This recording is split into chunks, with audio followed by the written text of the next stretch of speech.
Hi, I'm a Nutria. I live here in Lake Washington. I can't speak out loud, so I'm going to talk to you through mental telepathy, which I learned from a book someone left in Madison Beach. Us Nutria are basically really big rodents. We got long tails and bright orange buck teeth. I know I'm not the cutest of the rodent family. That would probably be hamsters or squirrels.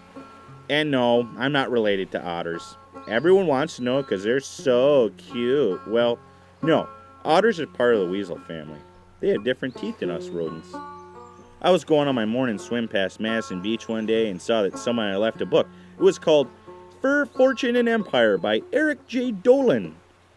I started reading it and I learned some pretty interesting stuff like, did you know that when the Mayflower left for America, a group of merchant adventurers funded a trip and the Pilgrims had to send back furs as payment for the voyage?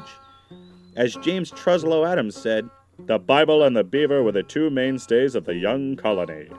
The Dutch, they bought Manhattan Island and established Fort Amsterdam on it to protect their fur trading interests of the Dutch East India Company on the Hudson River.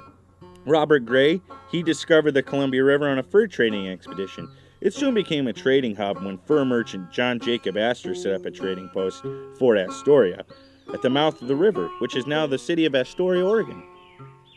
Without the fur trade, you wouldn't have cities like Detroit, Chicago, St. Louis, New York, Milwaukee, and many other cities across the United States. The fur trade is what brought Anglo-Americans in the Pacific Northwest, but it's also why I'm here, in Lake Washington, right now.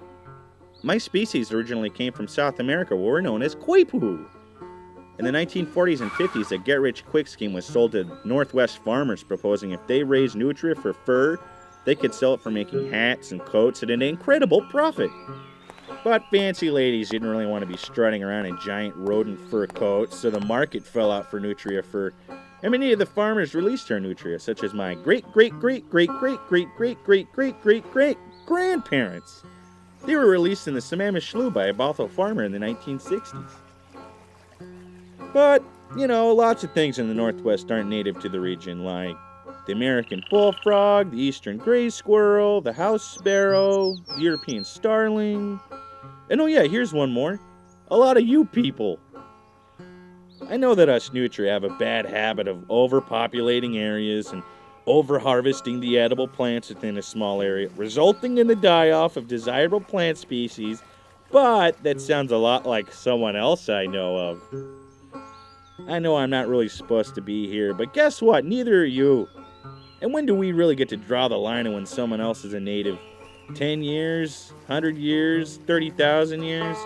Someone a long time ago came here and had kids, and so on, until someone had me, and no one ever asked me one way or the other about it. I'm here now, you're here now, let's just be friends. Just pretend I'm an otter, and I'll pretend you're a native.